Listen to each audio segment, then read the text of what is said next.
Thinking Aloud. Conversations on the leading edge of knowledge and discovery with parapsychologist Jeffrey Mishlove. Hello and welcome. I'm Jeffrey Mishlove. This is part 3 of our 3-part series on cultivating psychokinesis with Dr. Joseph Gallenberger, the author of Inner Vegas, Creating Miracles, Abundance, and Health, and also Liquid Luck, the Good Fortune Handbook. Dr. Gallenberger is a clinical psychologist and a senior trainer at the Monroe Institute near Charlottesville, Virginia.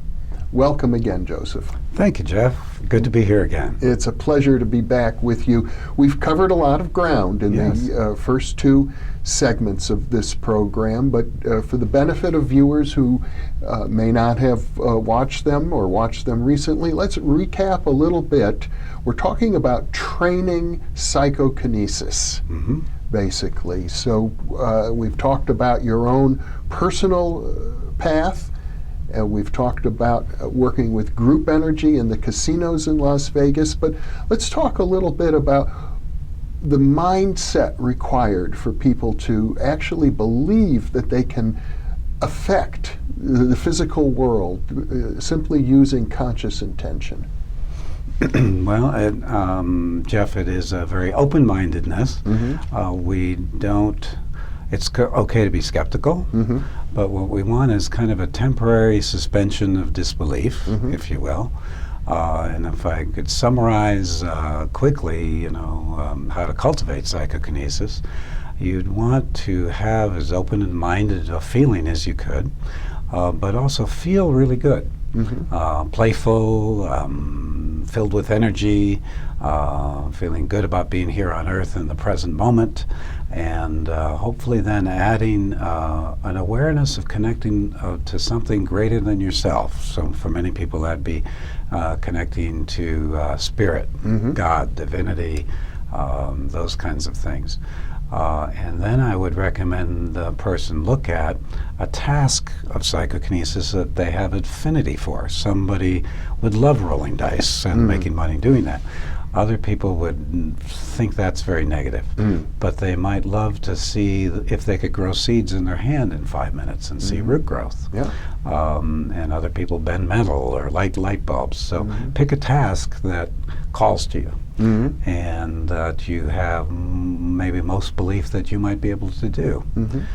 It can be very useful to see someone else do that. YouTube is great that way. They have demos that I don't know if they're fake or real, but I've had people just watch the demo and be able to do it at home. Or be with a group that's teaching this and shows you examples. We have steel spoons that the strongest man would not be able to budge, and they've been twisted with psychokinesis. And I might say, in addition to that, under electron microscope, they look different. So that softens the belief that this couldn't be, or it's just a parlor trick. Then holding your own and being guided often to take that high energy and direct it in a strong, clear intent, and then let go. And the letting go is sometimes the more challenging part, believe it or not. It's many people would be, if they're working with metal, go, is it bending, and they're not, they've set the intent, now they have to relax and let go. So in fact, if somebody squealed next to them because they just bent theirs, as they look over there, they might be distracted and theirs would go, because they've let go enough to let the energy flow. So here we have. In other words, it's not the sort of thing you go, happen. Right. It's not like bench press, best I know bench pressing. And so, quick summary of that is raise energy, set intent, let go. And with the clarity of intent being very clear, because you've cleared up the beliefs that could limit this in your mind.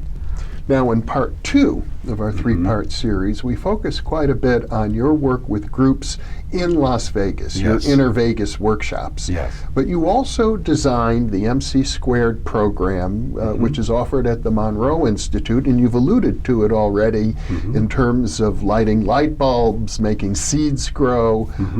Let's talk about that program. Okay, sure. So after a few years of doing the Inner Vegas adventure, I wondered, it's a 3-day program in Vegas, in the casino. How would it be if we went to a very peaceful, beautiful setting, in Monroe Institute's in the beautiful mountains of Virginia, and extend it to 6 days? Where could we go? How far can you take this? And we wanted to have the psychokinesis feedback tasks as clear proof and that something's going on for people that's measurable. But we wanted to broaden past the dice throwing and affecting slot machines. Metal bending I was suspicious of, Jeff. I had heard so much that it could be close hand magic, but I finally met someone I really, really trusted, and they said, no, this can be genuine. And then I took one, I have no luck, until a fellow who was very good at it put their hand behind my heart, and the metal just softened. And so and it was mine. I bought this thing. I knew it wasn't a fake for it. And so researching literature at that point a little bit, we saw that people were reporting being able to have flower buds open in China in their experiments, and also grow seeds. So we put seed growing in, we put light bulb lighting, those fluorescent lights. Various tasks, as I alluded to before, to find something that the person would have affinity for. And some people ended up really good at lighting light bulbs and not so good at others. Some people were good across the board. But if you got it going, it was likely. So those were the things that you do that you still do. Yes, so MC Squared 6-day program, do a lot of meditation with hemisync, which we mentioned as a brainwave pattern way without any dogma to just shift into consciousness conducive to this. Let's just take a moment, though, to break that down, the hemisync program. As I understand it, it's based on what's known as the binaural beat effect. Yes, Bob Monroe developed, took binaural beat that was already known, and he was a radio showman, did a lot of sound for radio. So he put conducive sounds to trance. Believe it or not, there's a sound in there that goes kind of he saw as he would commute from Connecticut to New York that the sound of the train clickety-clacking along from inside, most people would go into kind of an altered state. So he has a genius mix of sounds that are conducive for you to deeply relax, to let go, and then to begin to open up to higher perception. And they're usually about 35 minutes long, 40 minutes long, and you listen on headphones. So we had that. Also in Vegas, when we were out there, we were getting reports where people would wake up the second day of the workshop going, I'm pain-free from post-polio syndrome the first time in 20 years. All the spontaneous healing stuff. So we set up in MC Squared formal healing circles where each participant got to be in the center as we send energy for what they would like to heal and also what they'd like to manifest. Because manifestation, healing, and psychokinesis, I think, are the same energy. Those are the focus of the MC Squared program. And we've had really some amazing reports. We do also a circle for loved ones and friends for healing, one for the earth, and one for an invited target, as we call it, the word, somebody who's requested healing in the community. They may be hundreds of miles away. And we get really nice reports.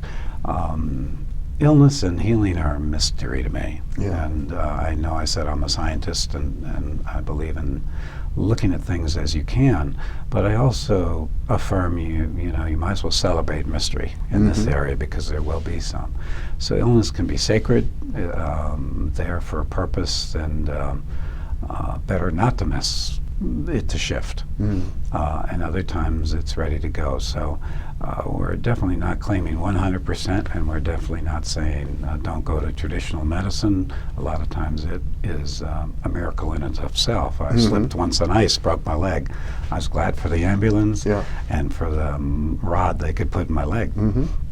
But given that, these energies are powerful enough that people often do shift things in the physical or the emotional. So MC squared has the healing, the manifesting, and the psychokinesis all going on in a context of everyday meditating and getting, you used the word higher last time, getting more and more into an altered state of awareness, at the same time staying grounded to the earth. And we've been doing it about 12 years or more, and it gets some really nice reviews. People think it might be about spoon bending or psychokinesis, and they find it's personally very transformational to learn that we have more power than we think we do. You mentioned lighting up light bulbs. Can you explain how that works? No. We've had electrical engineer look at it. You talked to a fellow at University of Virginia, where I'm working with a little bit. He did some measuring of 400 volts off my hand as I was holding the fluorescent bulb. So they are fluorescent, not incandescent. Right. And we've had people do it perfectly still, and reports of it at a distance of across the room. So best we know, it's not static electricity. We've done it naked in the shower with water pouring all over, and I wouldn't recommend that. The bulbs get slippery. But when we talk to electrical engineers, we know there's an excitable gas, and it looks like with our non-physical energy, at least, maybe translated into electrical by the time it gets out our hands, they all light up. You are exciting the electrons in the gas, presumably. That's I think what we're trying to do.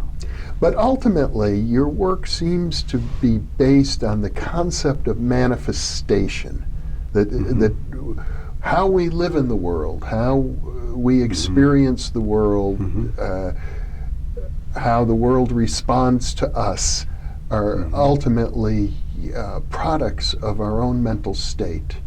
And not just psychologically, but psychokinetically.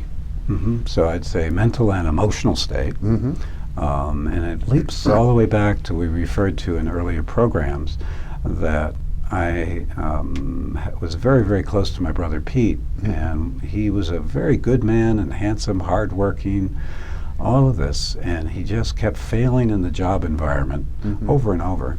And I wondered, how could a good man manifest such a lousy situation for himself? And realized it's not enough to be a good man. You have to also feel deserving of goodness, and to understand your own power, and to feel comfortable with power to some extent.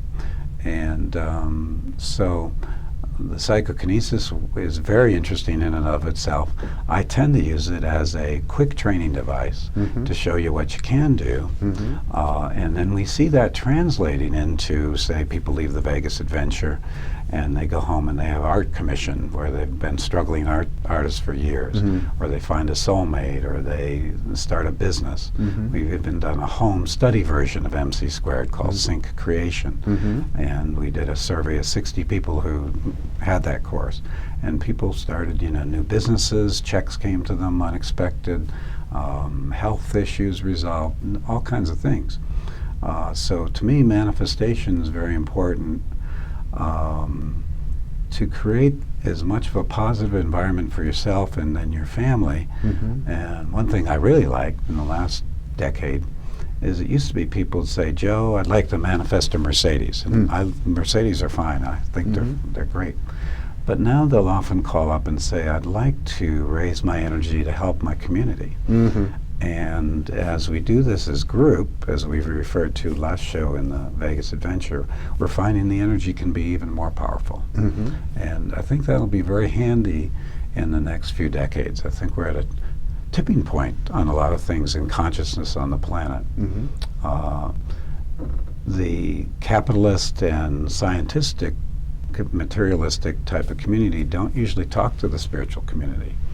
If you can show them bent metal, or help teach them they can do it themselves or show them statistically that this is real.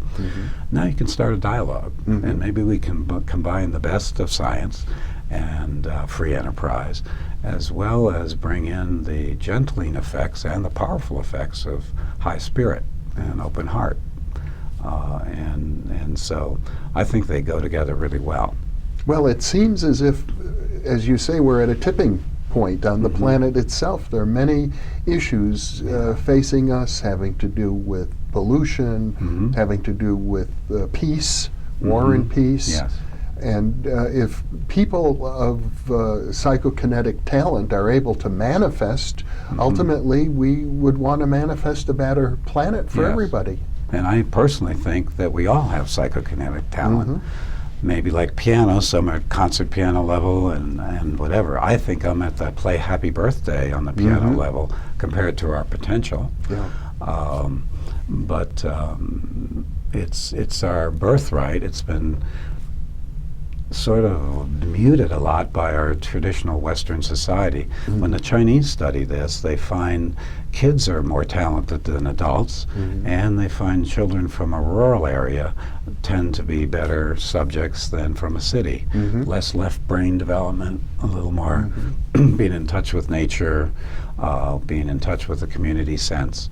But with that, I think I put it as more and more of us awaken to our psychokinetic abilities.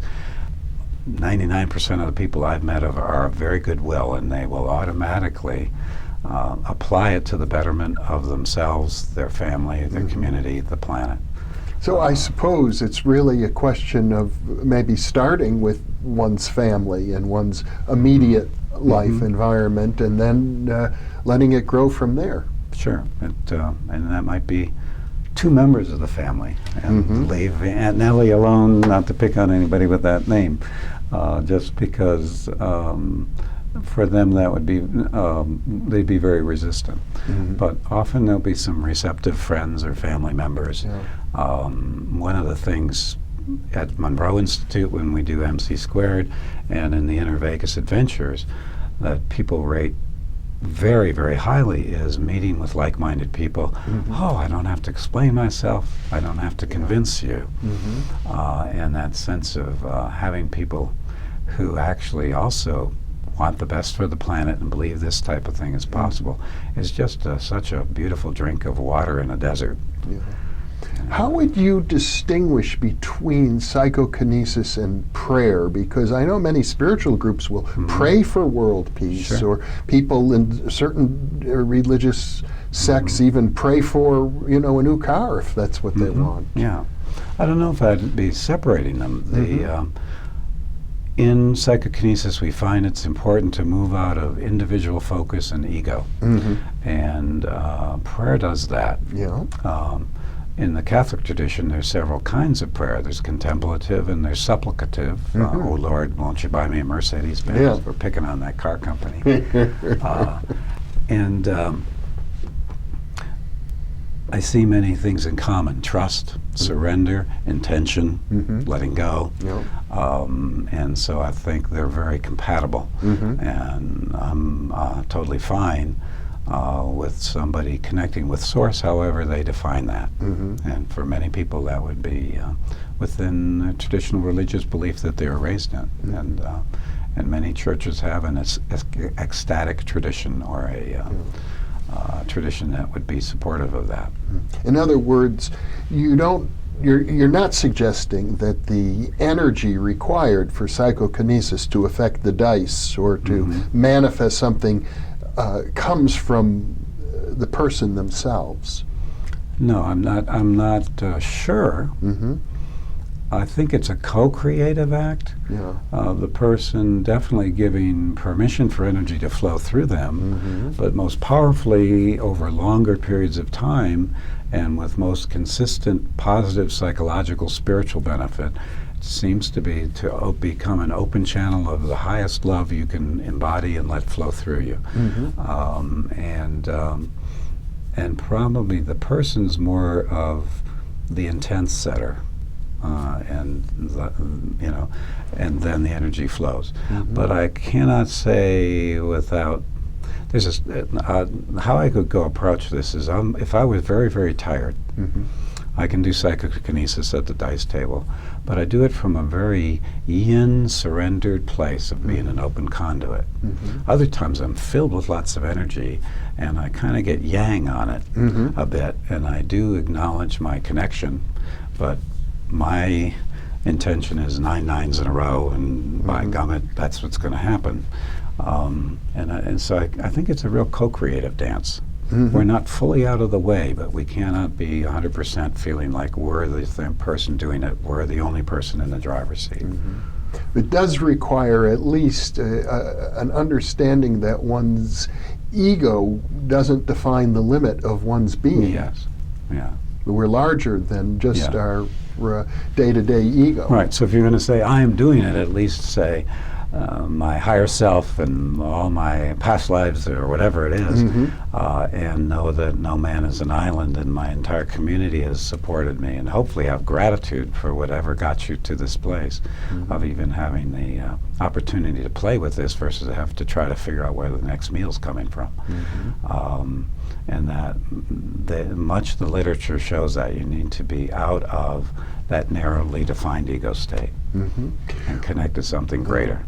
I had the opportunity of listening to your Liquid Luck CD last night. As a matter of fact, I have to say I enjoyed it a lot. As I recall, it starts out with a visualization for setting aside any worries, cares, obstacles, just putting them in a lockbox somewhere temporarily, and then engendering as much positive energy, love, wisdom, compassion, and in other words, entering into as high a state as possible. I use the word high, but one might say expanded. There might be other words. And then it's as if out of that state one begins to just attract various things, and one can form an intent to do that. Yes, we within that visualization in Liquid Luck,